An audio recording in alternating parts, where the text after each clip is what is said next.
Okay, well, I think we're ready to go ahead and get started again with our first afternoon plenary speaker.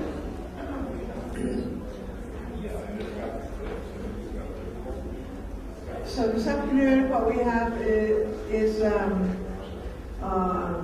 speaker, Isiik Counceller, and then we have a break after that, so there'll be refreshments out in the lobby of this building, of this room. And then the final thing that we'll have this afternoon, and we appreciate your presence and participation, is with sort of a overview and responses from two of our invited guests, Stacey Oberly and Natalie Diaz, sort of looking at future prospects of the theme that we chose for this particular conference. So it's my pleasure to introduce Isiik Counceller. I've seen Isiik speak several times since she was still a graduate student at different gatherings, and she's always been very impressive in the work that she's presented as part of her research and her teaching, and then of course the work with the Alutiiq Museum. So without further ado, again, her some biographical information is at the back of your program if you want to take a look there, but I'm sure she will introduce herself to you all as well. So would you please give a nice welcome to Isiik Counceller.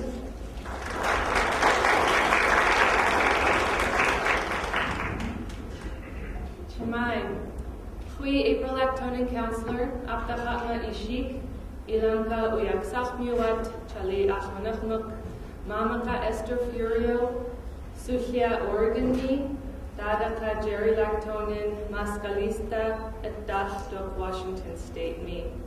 Bukdachtuanga, Kodiak College Alutiiq Studies Program Me, Bukliana Alutiiq Museum Me, Sunami. Chimay, my name is Isiik Counceller. My Alutiiq name is Isiik. I was born in Kodiak, Alaska, and raised on the island. My family are from the village of Larsen Bay and the island of Afognak on Kodiak Island, or from the Kodiak Archipelago. My parents are Esther Furio and Jerry Lactonin. I used to work at the Alutiiq Museum in Kodiak, where I am now a board member, and I also now work at Kodiak College creating the new Alutiiq Studies program.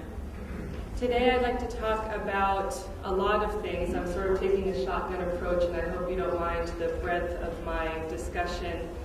I want to talk about all the different levels of language revitalization as I have experienced them.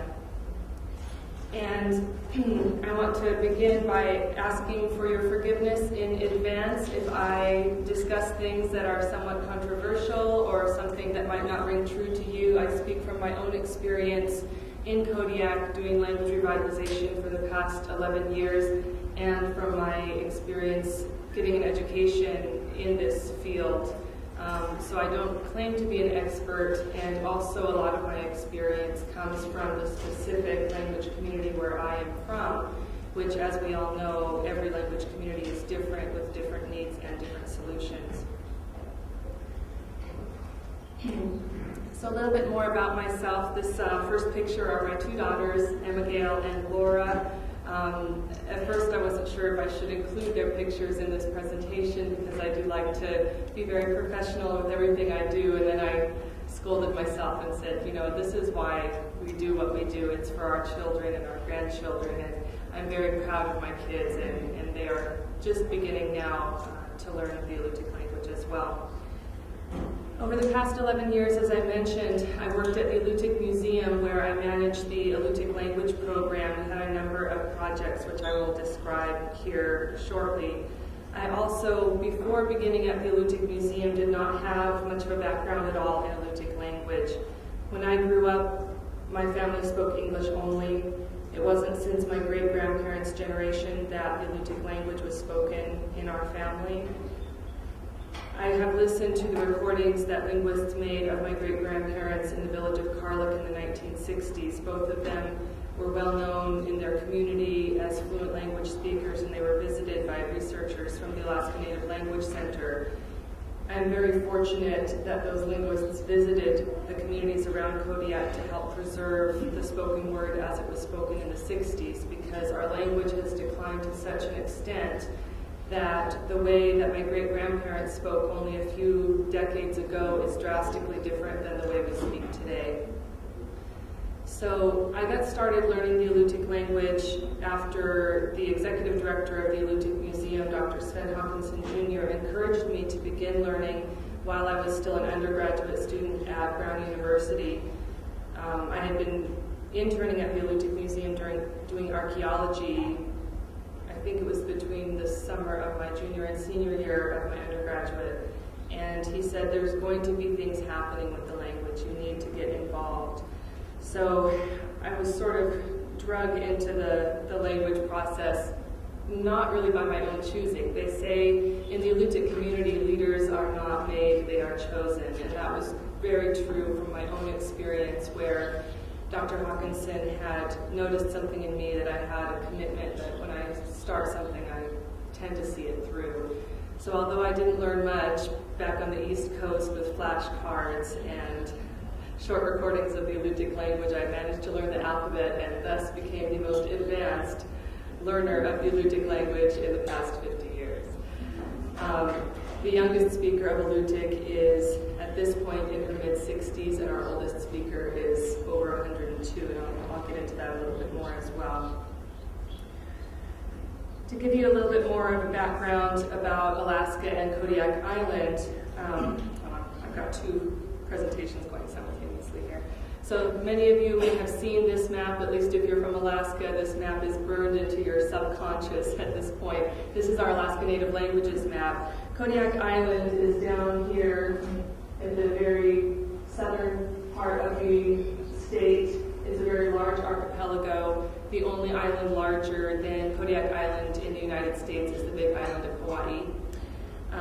So our island is about the size of Connecticut. We have two major dialects of Alutiiq, Chugach Alutiiq and Koniag Alutiiq, but our language in general is most closely related, as you can see by the color, to Central Yupik, and we do have a couple of Yupik speakers in the room, so Chamai to all of you. So zooming in a little bit closer on our region, the Alutiiq, also known as Sugpiaq region, you can't really see it very well on this large screen, but it's the light gray shaded area. The boundary between the Chugach and Koniag Alutiiq dialects is approximately where Cook Inlet intersects the southern part of the state. My dialect is the Koniag dialect, but Kodiak Island is also a subdialect. So within Koniag we have Kodiak Island Alutiiq, and then there's also Alaska Peninsula Alutiiq, and the Chugach dialect is further split into subdialects. On Kodiak Island we also have subdialects, which is something that I'm also going to discuss later. So there are about 4,000 Kodiak Alutiiq people, and there are 2,000 living in Alaska. There are probably about half of those residing on the island of Kodiak. Out of that 4,000 total Kodiak Alutiiq people, we have approximately 44, actually I should say we have exactly 44 because I'm the keeper of the list of our remaining fluent speakers, and those are our first language fluent speakers. 34 of them reside on Kodiak. We now, over the past 11 years, have grown 2 advanced second language speakers. One of them is myself. We have about 5 intermediate and approximately 25 novice speakers. It's hard to know exactly the number of novice speakers because we have a lot of people that come in and out of our language program. But now that I've given you the stats on our language, I want to kind of break that down a little bit and look at it with a critical eye. The concept of counting fluent speakers is problematic. It's a shorthand that all of us in this room are probably familiar with, that we're always asked on grant applications. How many fluent speakers do you have? What is the status of your language? It does give people that shorthand, but it also provides a misleading picture of the boundedness of our community. The Alaska Native Language Map has very clearly defined lines between the languages, but those lines do not exist on the land. In the past, there was no such thing as the Sugpiaq language versus the Yup'ik language. It was more of a gradient between communities, and by defining an exact number of fluent speakers or an exact definition of what a language is, that gives people the thought that we have boundaries around our communities where really there should be none. Another issue with counting fluent speakers is, how do we count our fluent speakers? The way that it has been done in Alaska, with the Alaska Native Language Center, they have made estimates by calling communities, asking tribal councils, well, how many fluent speakers do you have? Sometimes they don't call every community, and based on the limited information they have, they will extrapolate and come up with a total estimated number of fluent speakers. Within our region, we have more exact numbers because we have actually made those phone calls, asked elders, who do you know that is fluent, followed up with those people. We have names, we have ages, we have addresses. But fluency is not an end result. As we all know, it is a range. So where is the cutoff line? How fluent is fluent enough to be counted? I know that in our fluent speakers list we have people that probably would be in the intermediate level according to the actual standard. So that causes a problem when we are trying to come up with standardized numbers that can be compared between different regions. Because fluency is a range, what do we do with those people that we consider not fluent enough? What if we have someone on our fluent speakers list and then later we're like, oh, I'm sorry, we're going to have to strike you from the list, you're just not fluent enough. Also, a lot of these studies overlook the second language speakers, the learners. In our community, although I am the keeper of the list, which is a pretty depressing job if any of you also have that duty, because normally we only remove names as people pass away instead of adding names to that list. We have also started up a second language speakers list, and that's something that I'm very proud of because it shows that tipping of the scale that one of our speakers mentioned yesterday, that we need to start adding to those numbers. We can't think of it always as a dwindling supply. And we also need to consider that second language speakers, those are the speakers of the future, and we don't want to look down on them as less authentic, even though the way that we second language speakers speak is different. For our languages to survive, they are going to have to change.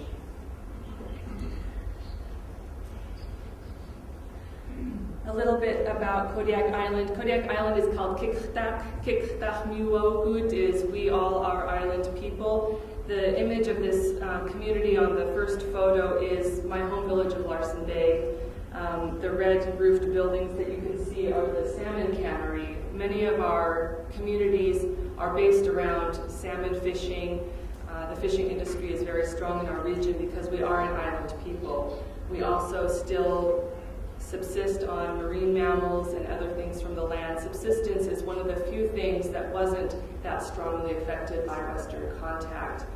I don't have a slide about the history of our region, but if you are not aware, Kodiak Island was the site of the first Russian settlement in the New World, so our colonization came from the other direction. And Kodiak Island was the site of the first capital of Russian America. When the Russians came to Kodiak, they were initially rebuffed by our island people. They managed to do some trade, but after a large massacre at a place called Refuge Rock, that was when the tide was really turned against our people. The Russian fur traders made the chiefs around the island give their sons to the company to hold as hostages so that the Russian-American company could enslave the men and force them to hunt for sea otters. That was a very dark time period, which gradually improved over the course of the Russian occupation. After a while, when the Russian Orthodox priests came, there was a rule that if you were baptized into the Russian Orthodox Church, you became a citizen of Russia. And once people became baptized, they were then protected. And so even though it was a very tumultuous time in our history, there was a certain amount of protection that came from the Russian Orthodox Church, and many of our people still practice Russian Orthodoxy today. Another thing that you might know about our island is we are the home of the Kodiak bear. Yes, and I think this photo, that's a little smaller than actual size, perhaps. We're very proud of our bears, but I go back and forth as to whether or not the bear or the salmon is our true totem animal for the island. We're very proud of both, and it's something that is also deep within our mythology as well. Starting in the 1980s is when Kodiak Island began to reawaken our culture.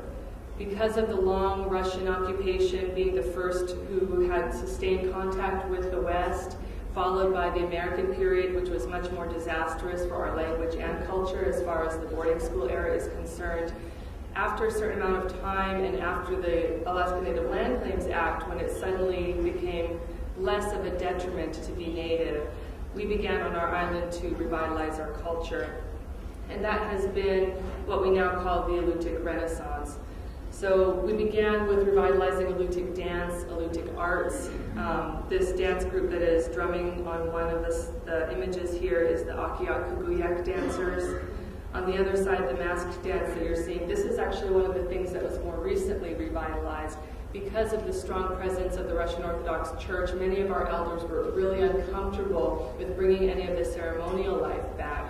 However, as the younger generations have come up and become more involved in the heritage revitalization, we've felt that this is something that has been really missing from our lives. Whether or not we actually worship the old gods, the act of ceremonialism within our communities contributes to a sense of wellness and healing that is starting to catch on. And even if the elders are not as involved in the masked dancing and the ceremonies, it is something that we are trying to also revitalize. The Alutiiq language revitalization, with what I term the modern movement, began in approximately 2002 with an ANA regional planning project.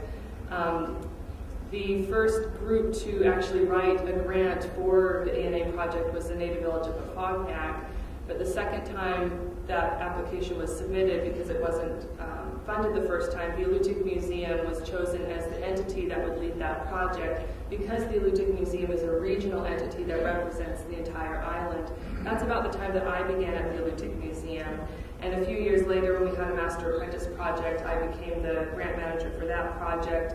And there was a lot of other smaller community projects run by the tribes and other organizations that had to do with materials development and celebrations and things like that. That was followed by a National Science Foundation Documenting Endangered Languages project from 2007 to 2010. One of the things that we tried to do through the Documenting Endangered Languages project is we were trying to sort of subvert the available funding to what was needed by the community. We knew we couldn't do another Master Apprentice project, even though our apprentices still really wanted to learn, and even though our elders really still wanted to work with those learners. So during the NSF Documenting Endangered Languages project, we had the former apprentices become field researchers, and the former masters became fluid consultants to those field researchers. So although the activities in the grant were very different, we were able to maintain that master-apprentice relationship with many of the teams that we had initiated under the first Master Apprentice project. After the NSF project, the Alutiiq Museum had a little bit of difficulty getting additional funding. We unsuccessfully applied for an Administration for Native Americans grant. Because of the up and down funding cycle, I personally was very burnt out at that time, and I kind of put my foot down and said, I'm not going to write another grant.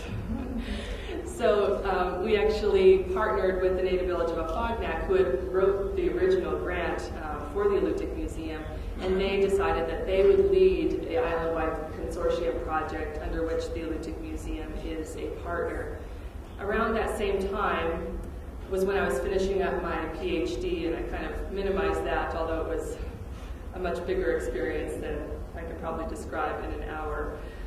And after that, I was approached by Kodiak College, who had also been sort of a passive participant in some of our regional language planning efforts, and they said that they were applying for a Department of Ed grant that would create an Alutiiq Studies program, and they were wondering if I was willing to join that project to become an Alutiiq language instructor and design new classes and help create this program at Qik'rtarmiuwat College, which was eventually something I realized I could not pass up. This was something that was really needed. We needed that structure and that potential for institutionalization of Alutiiq studies so that it would be permanently funded and we could always offer language programming to the community no matter what happened with the grant funding cycles.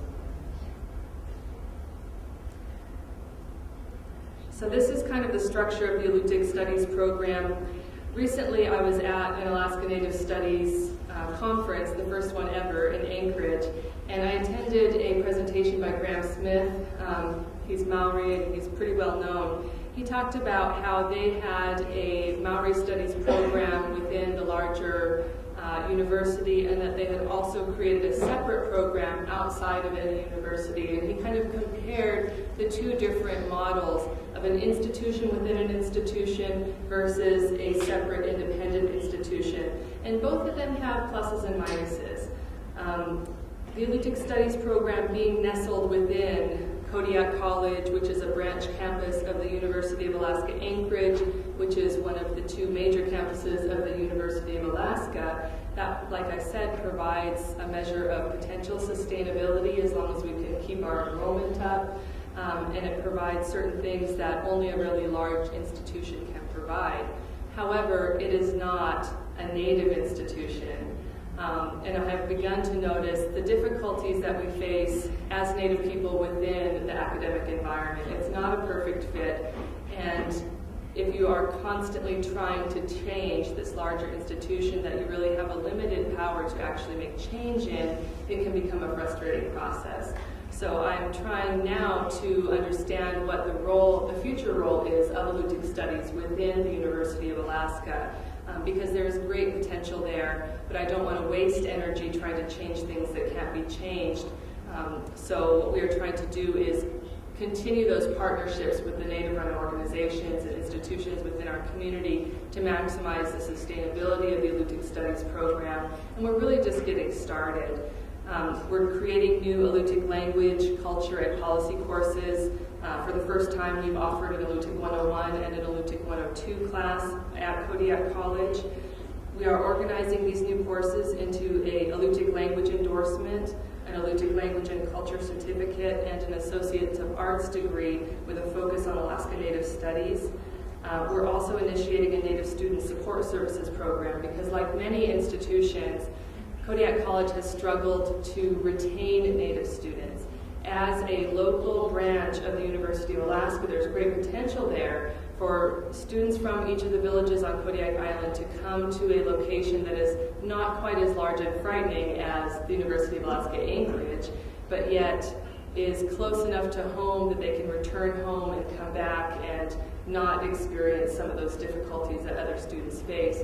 However, there has never really been a Native Student Services program, so we have been visiting other colleges within the University of Alaska system. We visited the University of Hawaii at Hilo to see what programs they have available for the Native students, and we're starting to implement some of those things now. We're also conducting faculty and staff trainings because if we create classes and we put nice banners up in the parking lot and do multilingual signage all throughout the campus, but yet we don't affect the culture of the campus, it's not going to be successful. So we've already had a couple of trainings with the faculty and staff, and we're going to be continuing those trainings so that everyone is really on board with what we are trying to do here. There are other models that have shown great success in Native student retention, and one of the things that I'm starting to notice, I'm really big on making connections between things that might not outwardly seem to be connected, but the struggles that we're having in retaining Native students seem to me very, very similar to the struggles that we have in retaining learners in our community language programs. What is it that is lacking within the college campus or within the community language projects that is not making those students and learners feel welcome or preventing them from really being engaged in the programs? This is just a thought that I'm starting to have and I'm going to be exploring more fully, but I think some of the solutions might also be the same, and perhaps in a few more years when I come back again I'll have more to report on that. So now I'm going to get into the bulk of my presentation. What I'd like to do is start with the national and state policy and sort of burrow down all the way down into the individual learner strategies. All of these different areas are interlinked. I don't mean to make them look like separate categories because they're not. I'm a very holistic thinker, and I see the connections between national state policy and its effect on individual learner strategies, or its effect on second language acquisition ideas. And so hopefully throughout this presentation you'll also begin to see the way I see it, and perhaps you'll agree, perhaps not. That was a really great picture. It's too bad it's not showing up. At the introductory slide for each of my major sections, I have a totally unrelated photo. This photo was a photo of the New Words Council in Kodiak in, I think it was 2007, we initiated a New Words Council to create new terms for our language. It is modeled after the Hawaiian Lexicon Committee, which has been around now for probably 30 years. Although our language status and situation is very different, we learned a lot. My friend Larry Kimura, who is the chair of that committee in Hawaii, came to Kodiak, trained our elders, and it's a committee that continues on even though the original NSF funding that created it has gone away. So my first point about national policy is know the laws. How many people in this room have read the entire Native American Languages Act? That's actually pretty good. I'm impressed. How about the entire No Child Left Behind? Yeah? Okay. And the Esther Martinez? Actually, I can't raise my hand. One of the things that we did when I was in the SLATE program, which is the Second Language Acquisition and Teacher Education PhD program at UAF, was we actually read some of those laws that were created both nationally and within the state of Alaska that affect language survival and language revitalization. One of the things that really stood out to me is how general these acts are written and how much who is in power and who the current policymakers are, how much that affects the actual implementation of these acts and these laws.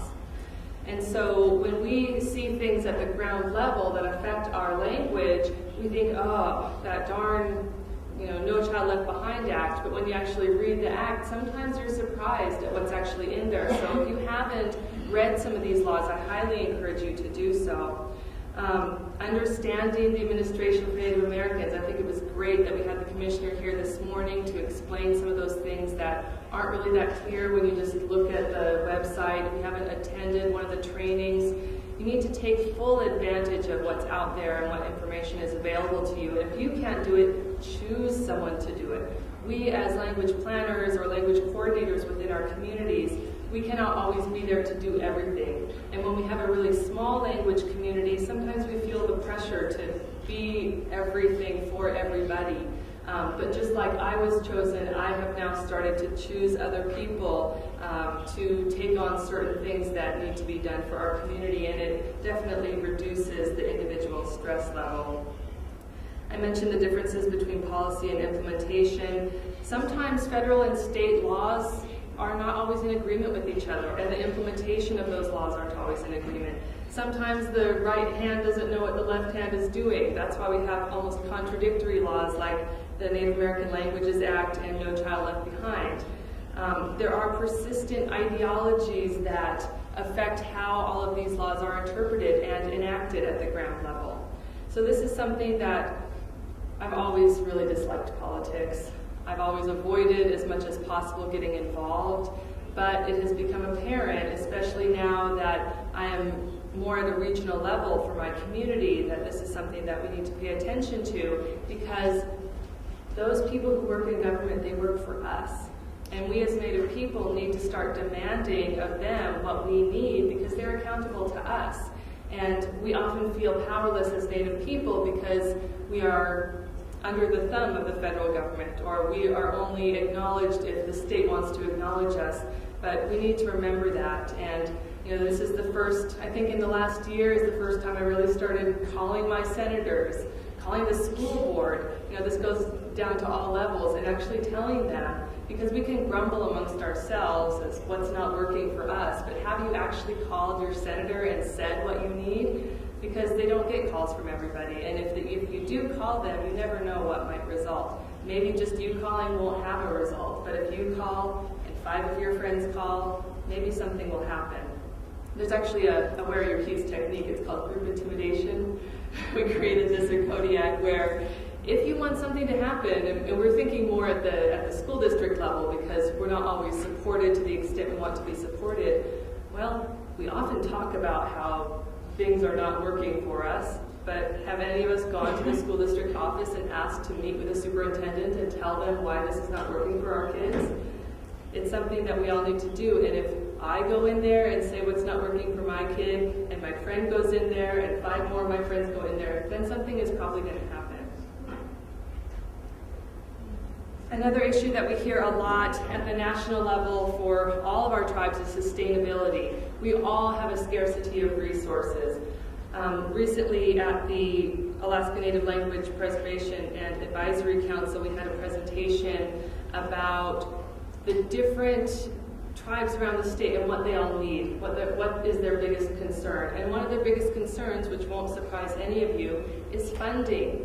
How are we going to get funding to do what we need to do? Sometimes we say, well, we don't really need the money, it's about commitment. But in all actuality, we do need money. We do need those funds, and we need to find ways to make the very little money that's available stretch to meet as many people's needs as possible. One of the ways of addressing that, of course, is collaboration and consortium building. Those themselves have their own issues built in. You need to have really strong relationships. You need to continue to work on those relationships. I can tell you personally, this is not always fun or easy to maintain strong relationships within your region when there might be strong differences of opinion about what the best way is to save your language. Information sharing is another tricky one. We want to share information, but if we share too much, is that going to mean someone else is going to get the next grant? This is a natural worry, and this is something that we should confront because it is an issue for us, and it is good that we share this information with, for example, the commissioner who was here this morning, that this is a strong concern, but we can't use that issue to prevent us from sharing information with each other. Funder requirements, this is one of my pet peeves. I often feel like we create programs based on what people are willing to fund, rather than what is really best for our community, creating a project and then trying to get it funded. Because we know that if we design our project according to what we think will be funded by that funder, we're more likely to get the money. But then we have to do the project that might not actually meet our community's needs. We've heard that ANA likes to give seed money. They like to get things started, but they don't want to do something that will require them to continue to provide funding for all of eternity because they have a limited funding supply. They need to spread that money out. Methods that are in style. When we started researching our first language project and we found out, according to Fishman's GIDS scale, we were at stage 8 of language loss. So therefore, we needed to do a master apprentice project to bring back the sounds of the mother tongue to the adult generation who would then become the next teachers. Well, this has been a sort of in-style master apprentice or mentor apprentice. There might not really be an adequate alternative to that, but how many of us know the success rate for master apprentice projects as far as fluency building or retaining of participants? Leanne Hinton herself says there's less than a 30% success rate of a learner continuing for a full 3 years with their master. Why are we putting so much money into these master apprentice projects if we have such a low success rate? What can we do if there's no other overarching model available? What can we do to change the master apprentice method so that we increase our success rate? We don't want to just keep doing this method that's in style because everyone's doing it. If we find out that it is not working, then why are we still doing it? And I should say, we did a master apprentice project, if you didn't gather that. And I actually have a master apprentice project to thank for much of my fluency development, so it does work for some people. Another issue I have seen with funding is this access approach. What I mean by access approach is They want to be able to count how many materials did you produce, how many learners did you reach, how many people downloaded your app, how many people visited your website, how many copies of the curriculum did you create and distribute to your community. These are all great because they're countable, but how many of these activities result in fluency development? In our community, we have had so many of these grant projects where we created tons of curriculum and spent all this time making recordings of every single sentence in that curriculum so that a learner who is not fully fluent could listen to those sentences and then repeat them to the children. Well, we now have boxes of curriculum sitting around, and many of our learners are still struggling to reach intermediate and advanced fluency.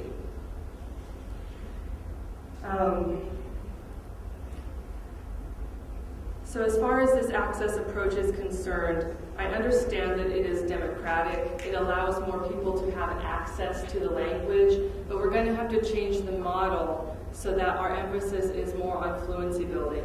I would rather spend $1 million and have one fluent speaker at the end of that project than spend $1 million to create 1 million apps that people will have on their cell phone, play with a couple times, and then never learn how to speak the language. Getting involved. I've already mentioned lobbying and advocacy, standing up for yourself, what you need for your community. How many people in your community are involved on state and national boards that might be able to affect what comes back to your community, or at least what is best for Native languages in your state or in the nation in general? Becoming a grant reviewer for ANA. This is something I haven't done yet. I feel like I need to do it. Who in the room has become a grant reviewer for ANA? Does it show you a lot about what ANA wants to see in a grant project? This is something that I think can really help us. If we at least choose one person from our community to go through that grant reviewer process, they can bring that information back to our community and help us understand what is needed for certain types of grants. Selecting leaders, I've already talked about that a bit, and thinking big. So many times we're afraid to ask for what we think is really needed because we assume that no one is going to give us the money. Well, if we don't ask, it's not going to happen. This photo is of the Alaska Native Language Preservation and Advisory Council. I'm the vice chair of this council, and Joaquin Charles is in the room. He's over there. This council was just created in the past year as a result of a Senate bill in Alaska to create this council. We're still trying to figure out exactly what the end result is going to be. The funding that was made available to the council for the entire year was about $16,000, so we're working on a minuscule budget. But people are approaching us and showing us what they need. So I think in coming years, having this council is going to help us influence what is really needed in the state of Alaska, because we're going to have the ear of the governor. The governor is the one that appointed each of us to this council, and we have 2 members of the Alaska State Legislature that sit on the council, one of which has already been appointed, the gentleman on the right, Ben Nahiak. He has already offered to draft legislation on our behalf that would increase the funding for the council or increase the funding opportunities available for language programs in our state. At the recent meeting of our council, we had identified different priorities that we were going to be working on in the upcoming year. The first priority was originally funding. And then one of the staff members said, you know, the Alaska State Legislature has cut its budget by $1 billion this year. It might put people off a little bit if you have funding as your top priority. And so we said, okay, well, let's change it to sustainability and put it second, just so we don't freak people out. And then Ben Nahiak said, I propose that we create legislation to allot 1% of the Alaska Permanent Fund dividend account to Native languages. I have no idea how much that would be, but I guess it's at least $10 million or more. And so Representative Nahiak, he just threw aside all of those concerns about the fact that there isn't money available, and he encouraged us to think big. And I thought, that's really brave. Even if they don't give us the funding that we ask for, it's going to be on people's minds. People are going to be talking about this. They're going to say, oh, the Language Council recommended that we allot 1% of the Alaska Permit Fund to Native language survival. And just the fact that we propose this is going to get Native languages more discussed around our state. And I think that that, even as a secondary result, is going to be a positive thing. Understanding the big picture. This is something that I really only started doing when I went to get my PhD at the University of Alaska Fairbanks. This is where education is really important, to help you see that view from 30,000 feet, looking down on your community and understanding what really affects language revitalization. So what do I mean when I say language revitalization is not about language? Has anyone heard this phrase before? A few of you have, yes. So Native language revitalization and language planning in general is never just about language. When our languages were stolen from us in the boarding schools, in our schools that were located within our communities, in the workplace, it wasn't our languages themselves that were a threat. It was our nativeness, it was our differentness, our otherness. And the language, as they took it away from us, as they prevented us from speaking it, that was just one of the many methods that they were using to force us to acculturate, so that eventually we would just become part of the larger society. So just as language wasn't the real focus of language death, language is also not the main focus of language revitalization. Earlier in my career, when I began doing language revitalization in my community, I worried so much about the language itself. I worried about finding that silver bullet, and I thought, if I just find the right teaching method, then our language will survive. If I just get that Rosetta Stone created for Alutiiq, then our language will survive. And every couple months I would find this new method that was going to be the one.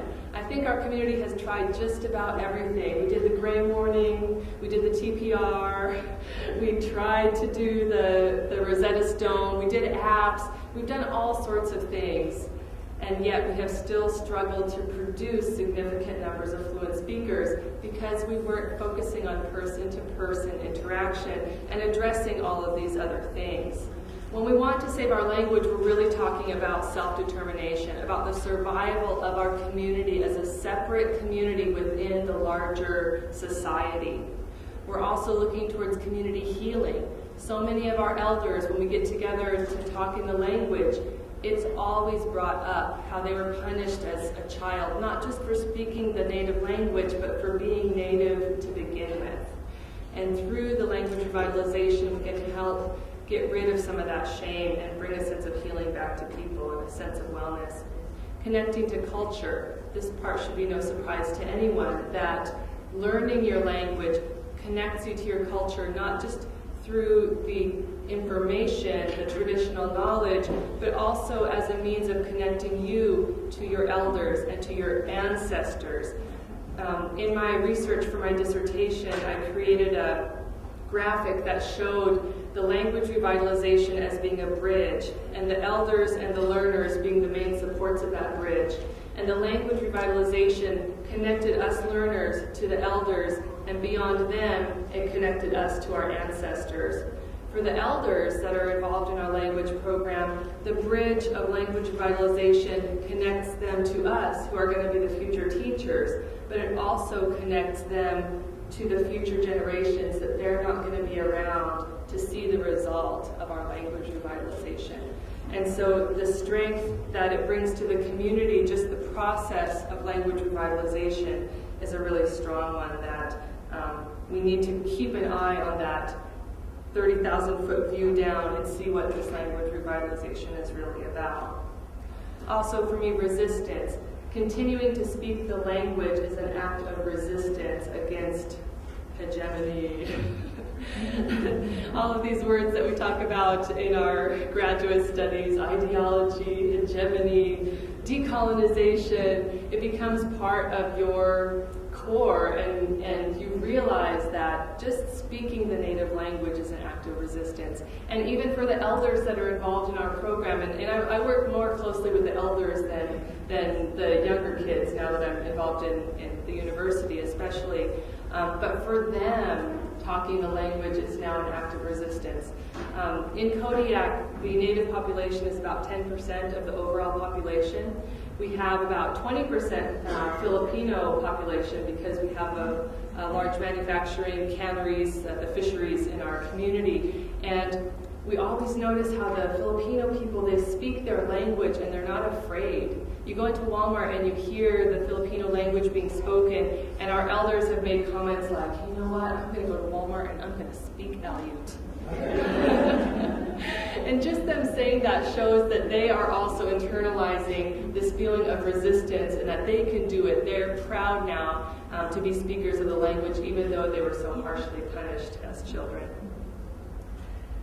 So at this point, I should be about halfway through my presentation.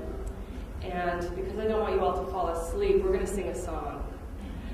So this song is actually a Russian Orthodox Church song that was translated into the Alutiiq language. And I mentioned this at the beginning, that the Russian Orthodoxy in some ways was positive for our people. The Russian Church did not force our people to abandon the language. They actually helped translate some of the church documents into Alutiiq, and services were conducted in our language.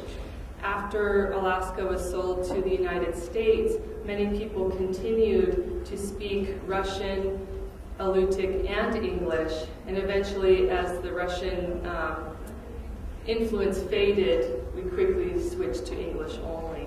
And so many of our elders still have a very positive feeling about Russian Orthodoxy. And one of the common things that is said in the Russian Orthodox Church, and I myself am not Orthodox, but they wish each other many years. And this is a many years song that is sung, especially at Christmas time, in Slavonic, in Old Russian, and also in Alutiiq, and then oftentimes in English as well. So what I would like to do is have you all stand up, please, if you would be so kind.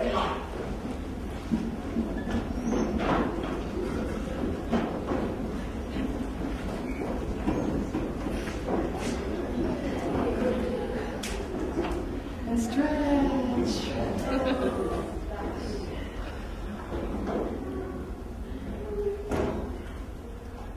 All right, so as you may have noticed, there are only 2 words to learn here, so this is going to be very easy.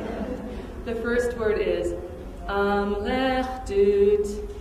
Amlechdut. Amlechdut. Amlechdut. Amlechdut. Amlechdut.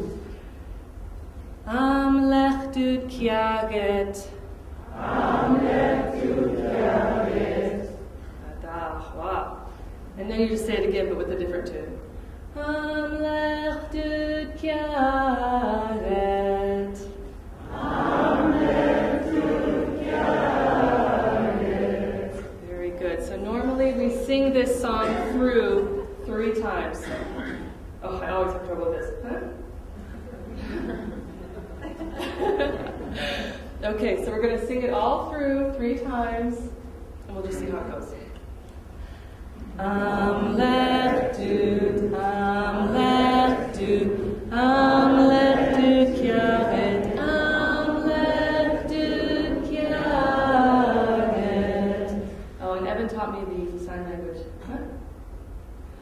Amlechdut, Amlechdut, Amlechdut kiaget, Amlechdut kiaget. Amlechdut, Amlechdut, Amlechdut kiaget, Amlechdut kiaget. Beautiful. Oh. For those of you who missed the Where Are Your Keys presentation yesterday, this is applause. Do you think we're ready to do this in a round? Let's sing it through one more time, and then we're going to, because we have such a nice division here.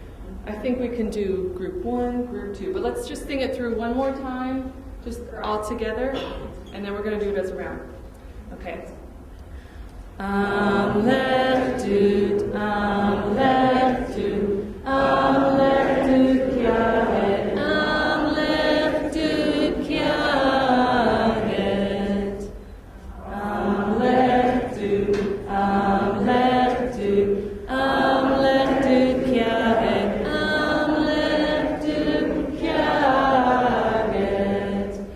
Allritut, Allritut, Allritut Kjaget, Allritut Kjaget. I think we're ready. Okay, what we're going to do, and if it doesn't work, that's fine. It's fun. We're going to have this be group 1. So all you have to do is do what we have already done, sing it through 3 times. For group 2, when they reach their third Allritut, that's when we start.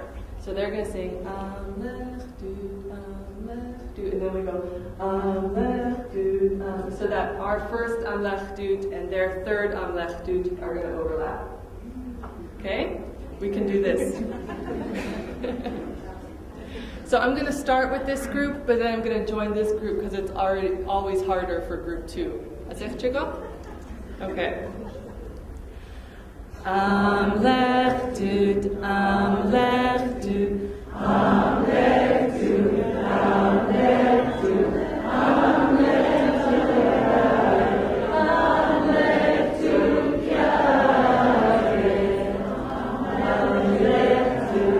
Allritut,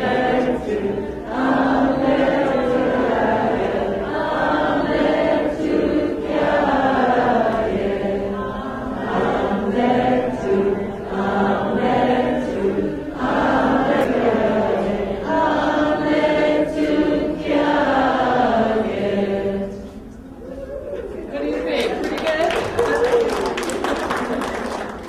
All right, Quyana. So I'm going to get back to my presentation now. I appreciate everyone singing with me.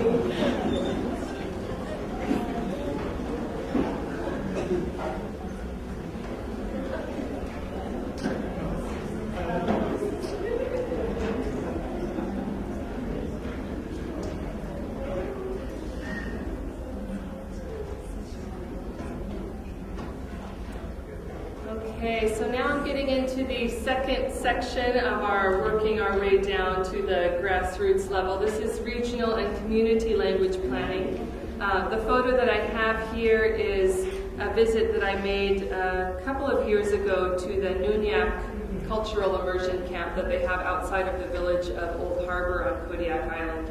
I was leading a discussion about plant lore and Alutiiq plant names. We have a couple of cultural camps on Kodiak Island, and just this next week, actually, the Native Village of Afognak is going to be doing an Alutiiq language camp at their remote site at Qik'rtarmiuwat on Afognak Island.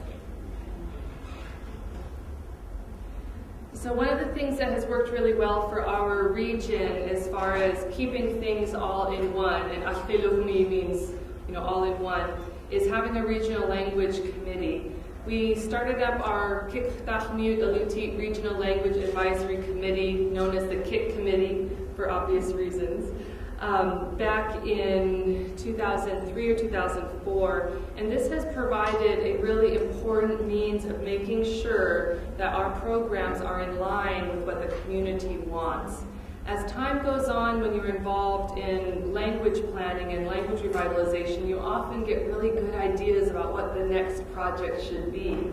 But unless we keep connecting back to those participants, those interested language supporters in the community, the other organizations that are going to be affected by your projects, you can't always be sure that your projects are going to be successful unless there's buy-in at the very beginning. And one of the things that has happened often in the Regional Language Committee in Kodiak is that our initial plans, the ones that are put together by the professionals, they get tweaked either a little bit or a lot based on what happens at the meetings of the Qik Committee.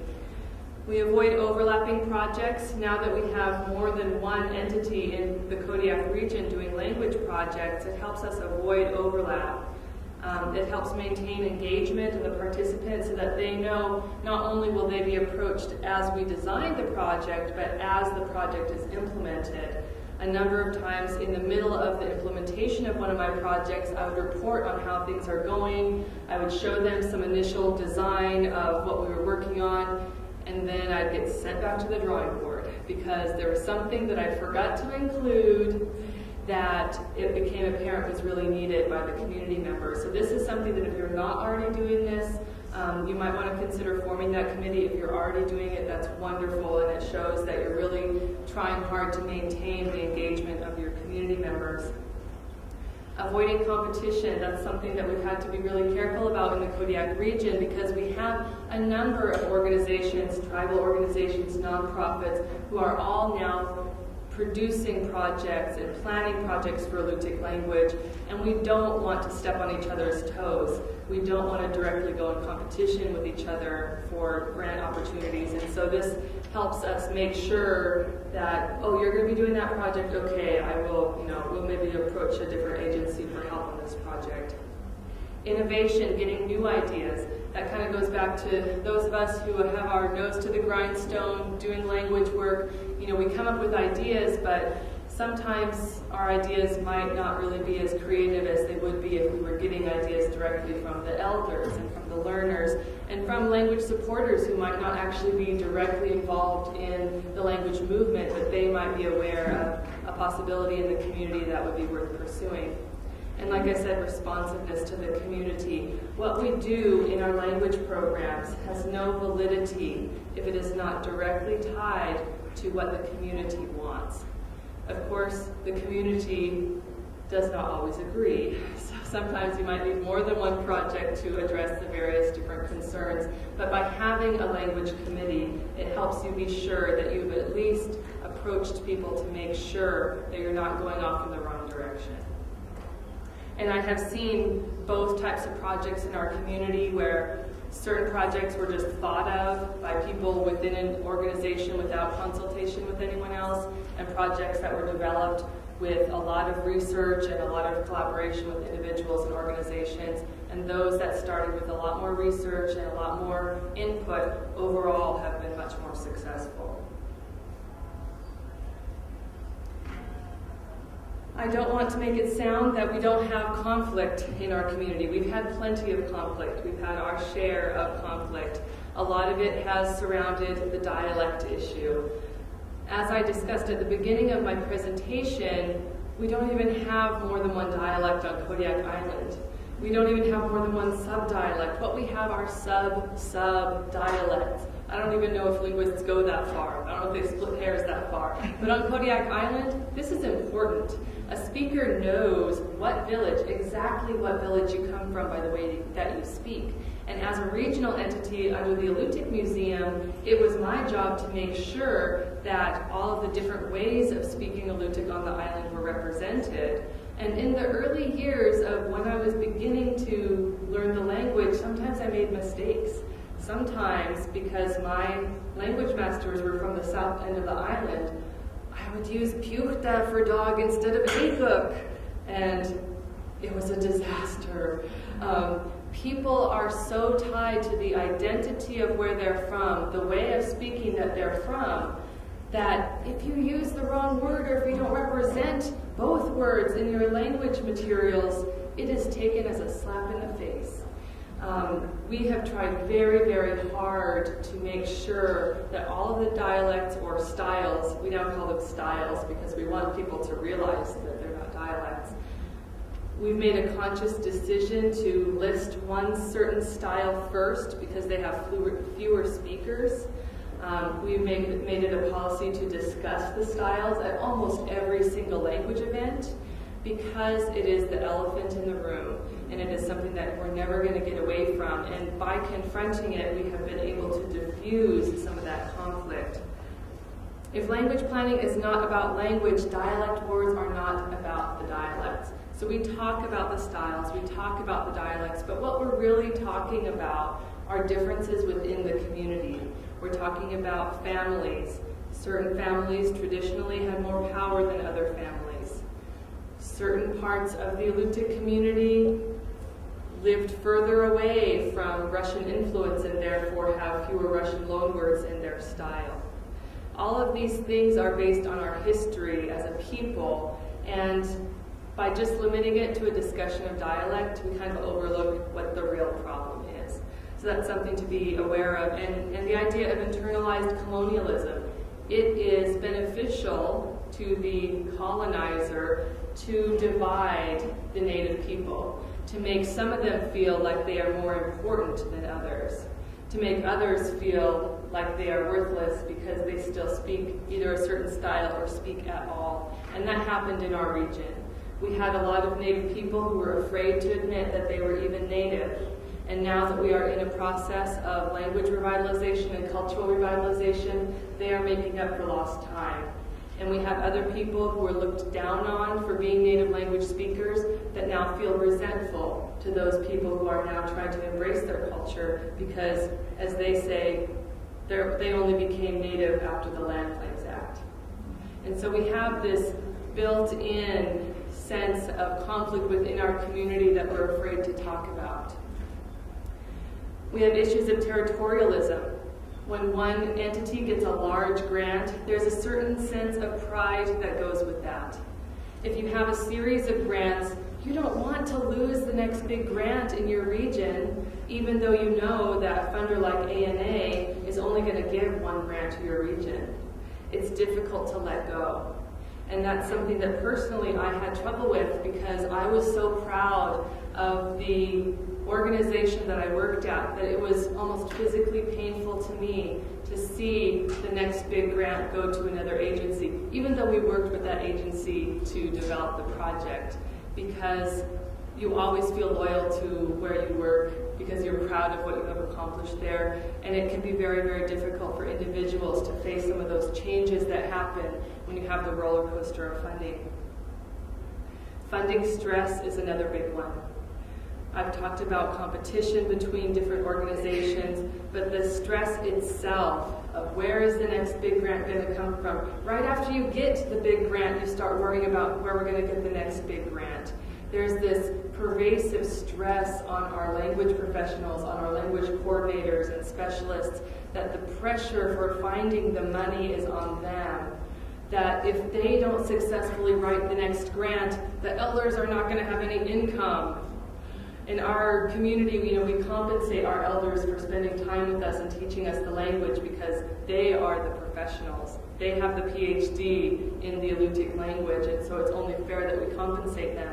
But then what happens to them if we don't get the next big grant? We ask them to start volunteering after we know that they have such a low income that the income they receive from sharing their knowledge of the language helps feed their families, helps heat their homes. It's a lot of pressure to put both on our organization and on the individuals that write the grant applications. Pride and ego. I've talked about the pride that we have in our organizations and how it's difficult to let go. But sometimes we also have individuals that have ego involved, that they just don't want anyone else to have that project. They don't want anyone else to get credit for producing something. They want to make sure that their name is on it. I think every community has somebody like that to one extent or another. Sometimes it doesn't get in the way, but it can get in the way of successful language projects, and it's important to keep an eye on that. Old grudges. We have families within communities that have never gotten along. And suddenly now, in language programs, they're being brought together at a conference table to talk about the language, when if they saw each other on the street, they probably wouldn't even say hi. So this is a recipe for conflict that we have to be aware of, and that if our language programs are going to be successful, we also need to find ways of dealing with that. And we also have just the socio-political realities of being Native. We have a lot of things that our communities are dealing with. We have people that don't have enough money to buy fuel to heat their homes. We have people who are dealing with alcoholism, child abuse, fetal alcohol syndrome, things that are really pressing social issues that can get in the way of language revitalization because they need to stay alive. They need to succeed just in school. and they need to be able to provide for their families. And these things, if we're not looking at our community and our families holistically, they will drastically interfere with the success of what we're trying to achieve. I'd like to talk about talking. In our community in the past year and a half, we have begun to address that elephant in the room. As I said, some of these conflicts have affected the success of our programs. They have made it difficult for us to get people to the table.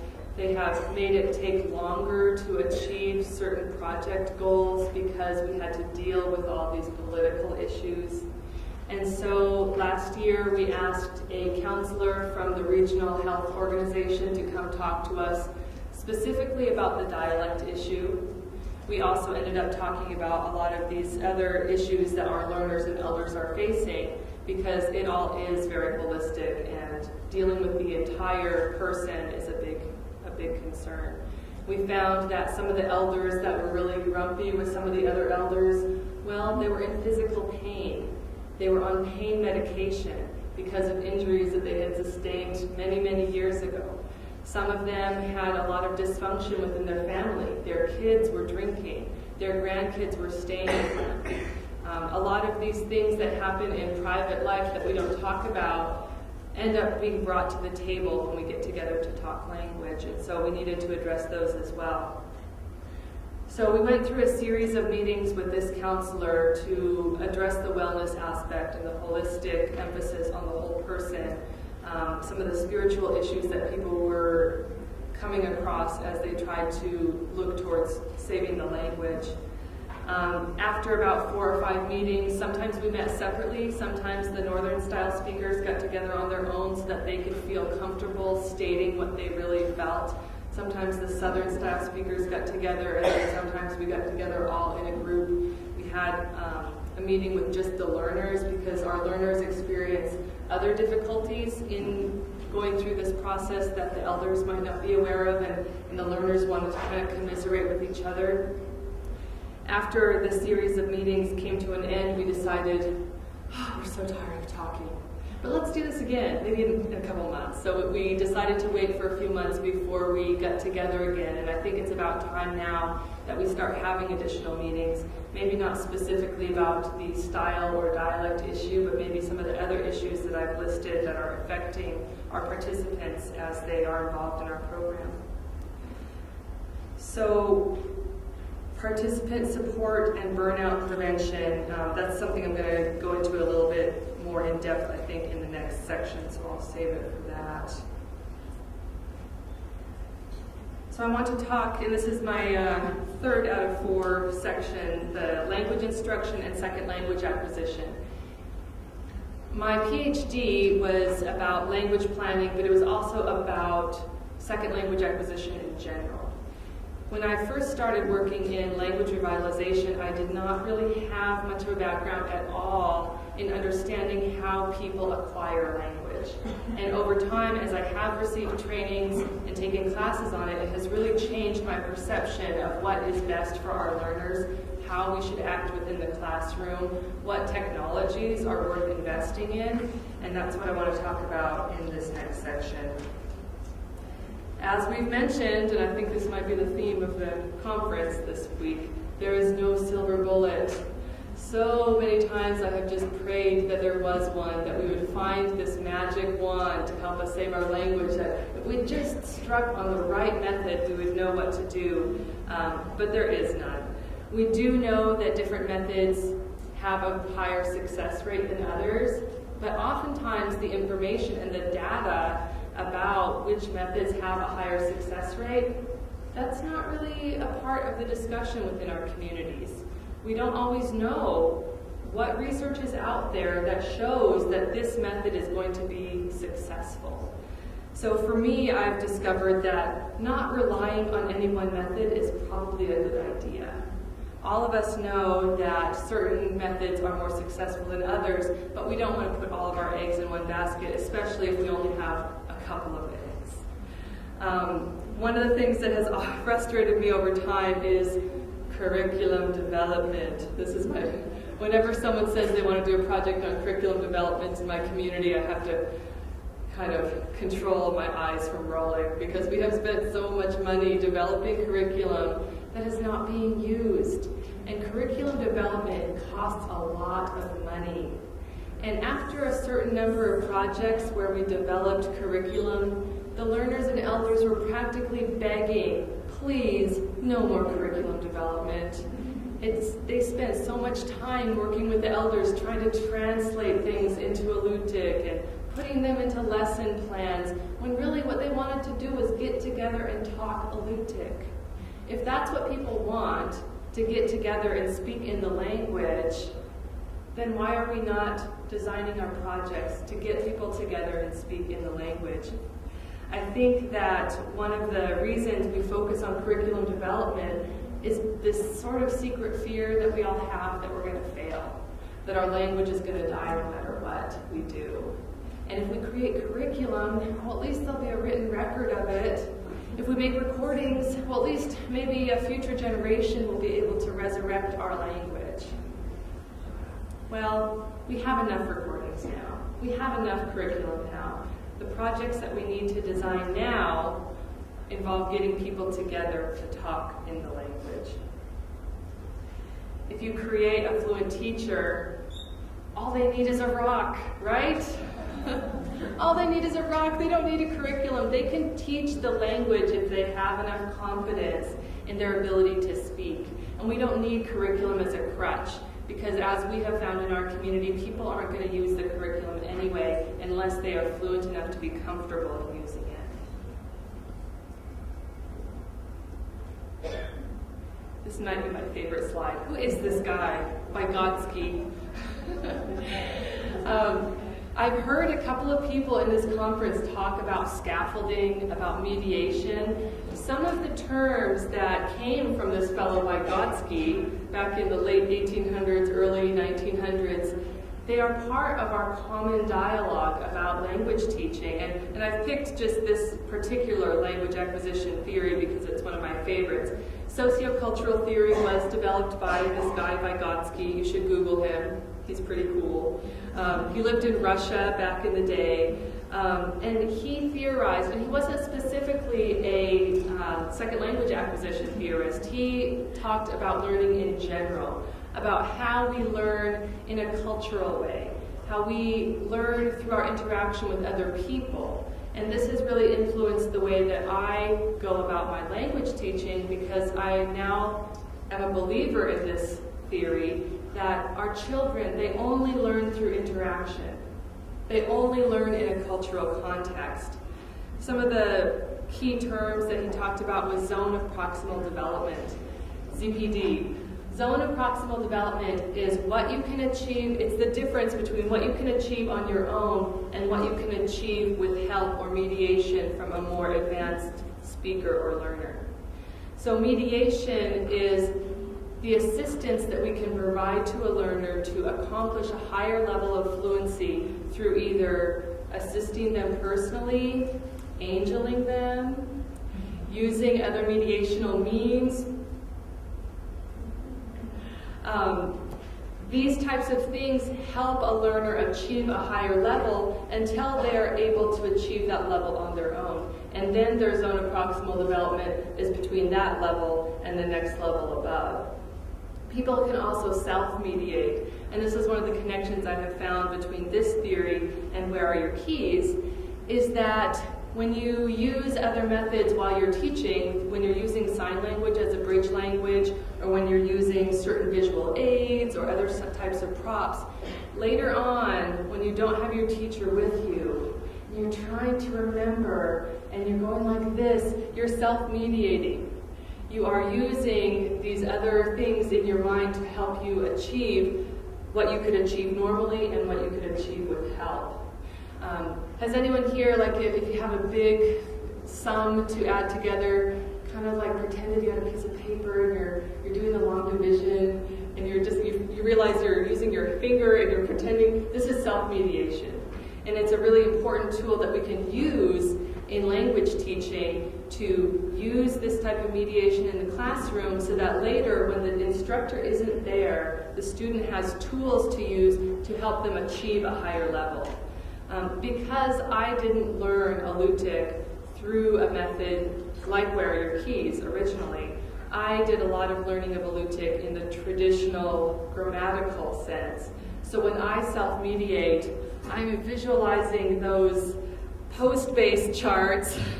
I am visualizing the transitive ending for the third person. I'm going like this in my mind. I'm self-mediating even though I learned from a grammatical way. And I think if we look at this, we might also recognize that we've done this in our own learning in other times as well. So I really like this theory, and I hope that you will look this up. Another thing that I have come across with second language acquisition is this ACTFL. This is the American Council on the Teaching of Foreign Languages. We talked about it a little bit in the Where Are Your Keys presentation yesterday. Who here has heard about ACTFL or knows this scale? Okay, this is the scale that goes from novice, intermediate, advanced, and superior. It's a way of understanding for any language what the fluency level of a person is based on the general functions and other types of things that they're able to do communicatively in the language. One of the things that I really like about the ACTFL scale is it focuses on conversational proficiency. One thing that I didn't know enough about ACTFL before is the in-depth structure of this ACTFL scale. I learned about ACTFL, I think online or something. I went to the ACTFL website. I read the descriptions of each layer, novice, intermediate, advanced, superior. I used that early on to create some assessments for our master and apprentice learners to discover where they were. So it was a helpful scale, but I didn't really understand it. Only this past February, for the first time, I actually had an ACTFL training, and it totally blew everything out of the water as far as my assessment was concerned. Because although that my assessments originally were inspired by the ACTFL scale, I realized that I did not quite understand it. So instead of measuring someone's true conversational proficiency, I would show them this really cool picture of a village scene that Waki gave me, and I would say, tell me what's happening in this scene. And they would try to talk, they would stay in immersion, because everyone knows immersion is good. They would stay in immersion, they would talk about it as long as they could, and then I would play them a recording of something in Alutiiq and ask them to translate it, and then I had them do a little questionnaire. Can you do 3 or 4 sentences on your own before reverting to English? Can you talk about the past tense comfortably? Can you talk about a subject and an object in a sentence instead of just a sentence with a single subject? And so I would have the learners fill it out. I would have the elders fill out the same survey about the learner. And I thought that was a pretty good assessment method. Yeah, that was good. However, it didn't really measure their conversational ability.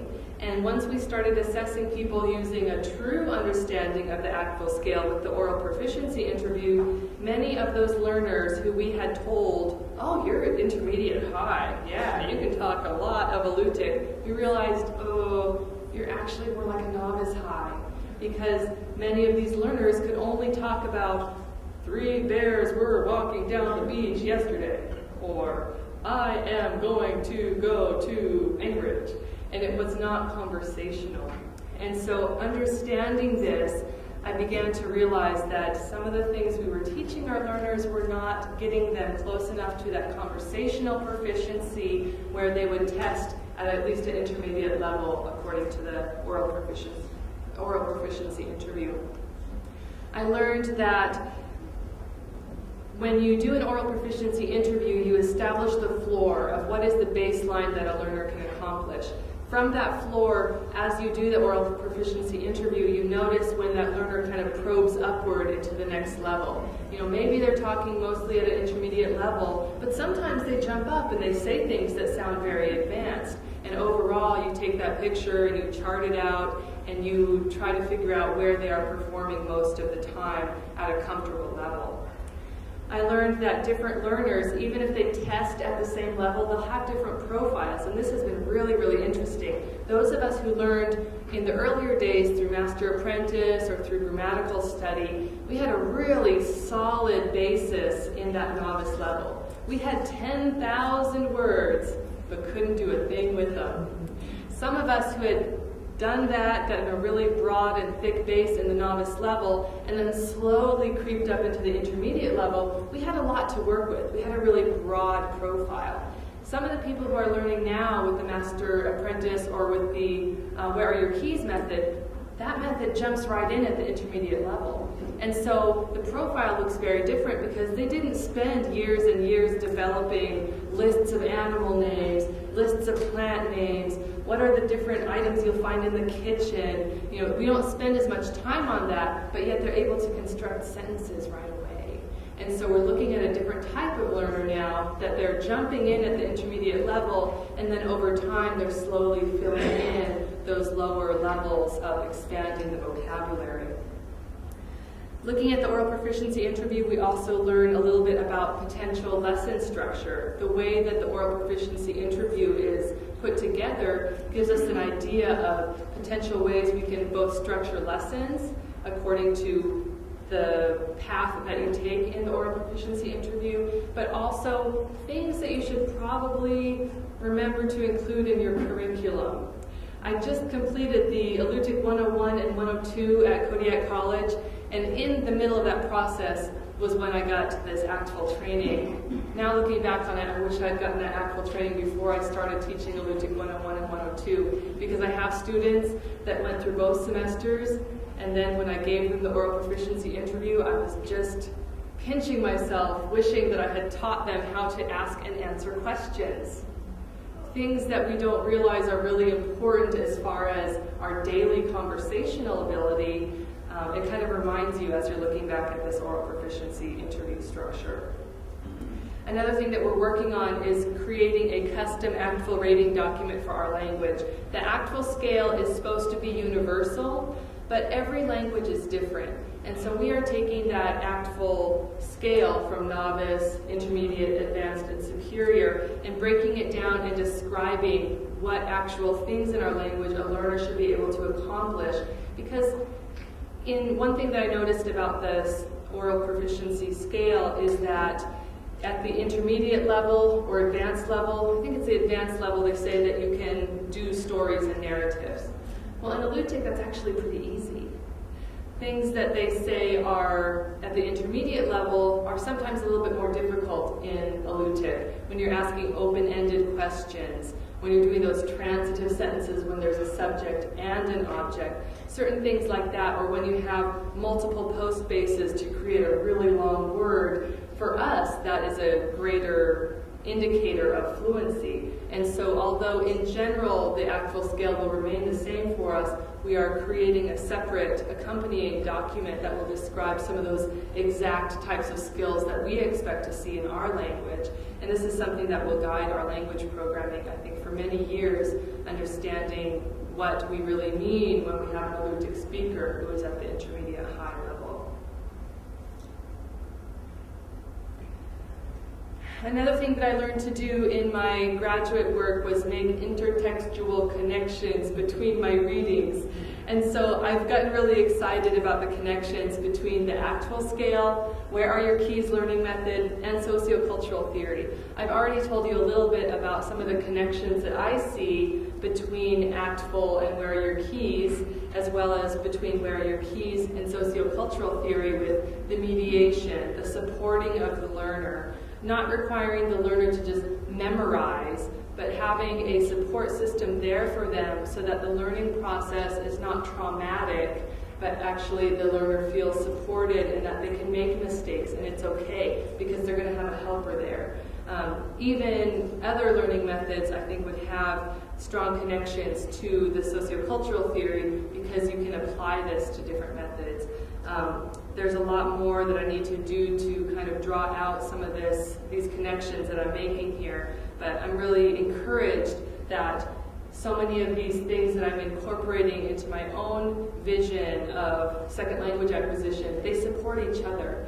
And I think what I would recommend for anyone to do is find those theories that call to you as far as your understanding of second language acquisition and make those connections for yourself. Because sociocultural theory and Vygotsky, that's just one of many types of second language acquisition theory.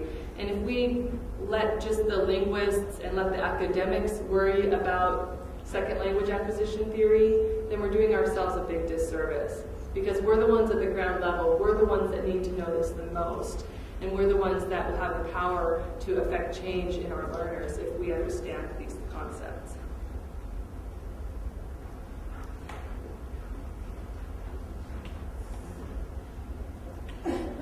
My final main section of my presentation is individual learner strategies.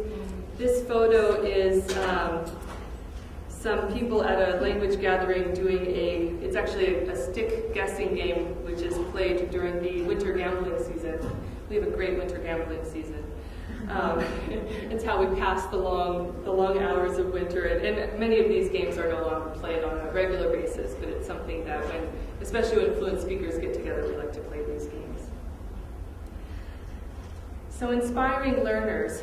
What can we do, and this is another thing that I've heard throughout this conference, what can we do to inspire our learners, to keep them engaged so that they keep coming back? How do we keep them from kind of fading away? We want to create hungry bears, not spoon-fed babies. So many of the projects that I started out with in my community, we tried to give the learners everything. We paid the learners for coming to the workshop. We paid them to meet with the elders. We gave them packets of lesson ideas so that they wouldn't have to stress about what they were going to do when they met with an elder. But what happened was, as soon as they got to the last lesson in that lesson packet, then they just sat there looking at the elder and they didn't know what to do. We didn't give them enough sense of agency so that they would continue to find ways to learn the language even without any support. And that's one of the things that we're really trying to work on now. While we struggled in that original Master Apprentice project, and even though I say we struggled, we actually had a wildly successful Master Apprentice project, but any project has trouble. Even though we struggled and had all those difficulties, we learned a lot from that. And I think if we did a Master Apprentice project now, I would still be willing to do a Master Apprentice project, no matter how much I have criticized the method, but we would go about it in a different way. We would use tools from the learning methods that we are starting to incorporate so that those learners would have the tools to do anything that they need to do. That if they sat down with an elder and had nothing to do, they would find something to talk about on their own. And so that the learner would be engaged enough in the process that even if the grant ended, they would continue that learning relationship with the elder. I've been asked a couple of times, and I think actually Ember, who's back there in the back row, she called me once and asked me this question: what does language revitalization mean to you? We ask ourselves these questions sometimes because when we get together as a community, we realize everyone has a slightly different idea of what successful language revitalization looks like. Originally, when I was asked this question, what does language revitalization mean to you? I would say, well, and I was trying to be realistic. Sometimes people say, oh, everyone in the supermarket is using Alutiiq, and in every classroom, in every school, we're talking Alutiiq, and in the tribal council meetings, everyone's talking Alutiiq. Well, we're a small community, and we have to be realistic. So I would say something like, well, everybody that wants to learn Alutiiq will have a chance. Way to shoot for the mediocrity. Now, if I get asked this question, my answer is successful Alutiiq language revitalization means that everybody wants to learn Alutiiq and that they will stop at nothing to be part of that cool Alutiiq language speaking crowd.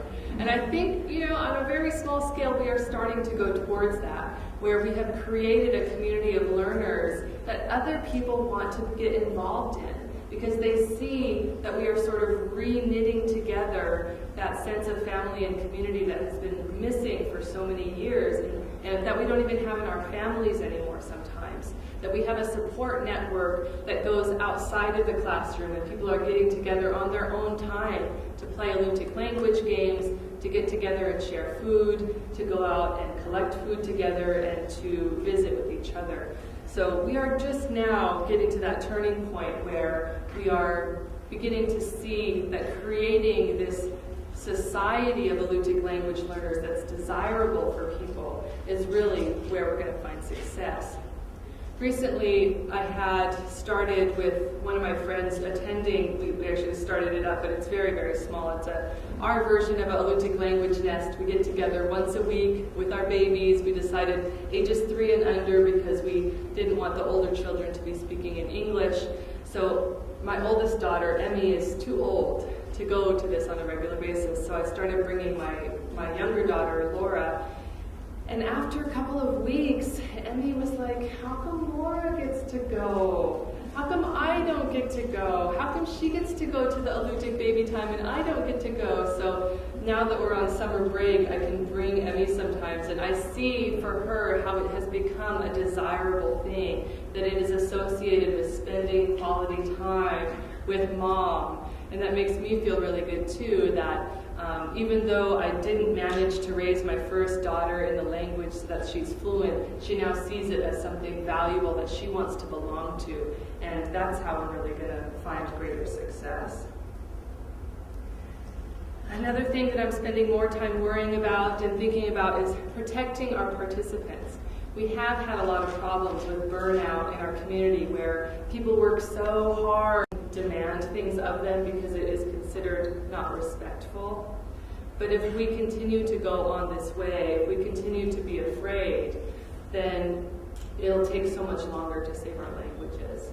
We need to be willing to go outside of our comfort zone. And sometimes I even have to pretend that I'm my mother-in-law, who's a very strong woman. Sometimes I pretend that I am her when I have to do those things that are uncomfortable, so that I can do things that are outside of my natural ability, because I'm non-confrontational. I'm actually sort of a very shy person unless I know somebody. So even getting up and talking in front of a large group, this is not something that I would normally want to do, but it's something that I have learned to do, to step outside my comfort zone so that I can help affect change for more than just myself. So with that, I'd like to open it up for questions, comments, anything that you might want to share or question me on.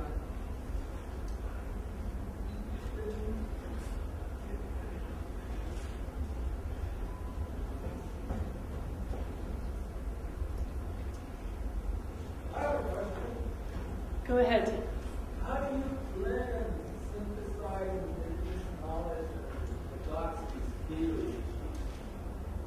That is a good question. Well, Vygotsky's theory on cultural mediation, it seems to me to be very akin to indigenous knowledge systems.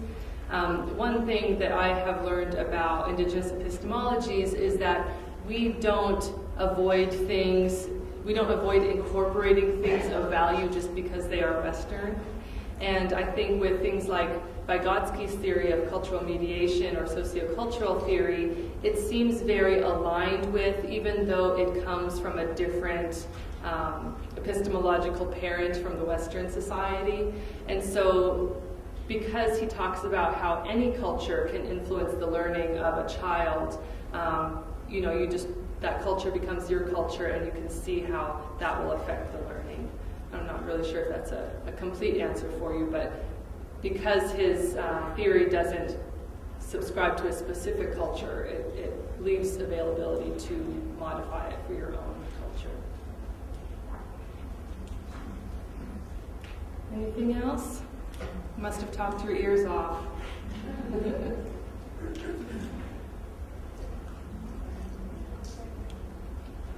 Okay, well with that I will conclude. Oh, and in this final slide I've listed a number of websites here. If you're taking notes, you might want to check some of these out. The Vimeo website is a collection of over 90 Alutiiq language instructional videos, most of them using the Where Are Your Keys method. AlutiiqLanguage.org is sort of an information clearinghouse on Alutiiq language material. org has a good language section, and then the final one is about the project that I'm working on at Qik'rtarmiuwat College in Alutiiq Studies. Yes, Joaquin? I just want to say that what Dr. Counceller didn't say was that she was involved in a phrase book that Yes. you created. Well, I worked on a phrase book and an orthography book more And recently. just recently in orthography for the Alutiiq language. And I think, starting from very small, Dr. Counceller has done a lot for the people. So I think that's really a powerful move towards regaining southern language. Oh, yeah, and Dr. Charles. Thank you, Joaquin. So with that, we'd like you to visit with Dr. Counceller. We have a break right now, and we'll start up again. Let's give you a little bit after about 4:05 or so. You can make your way back in to this.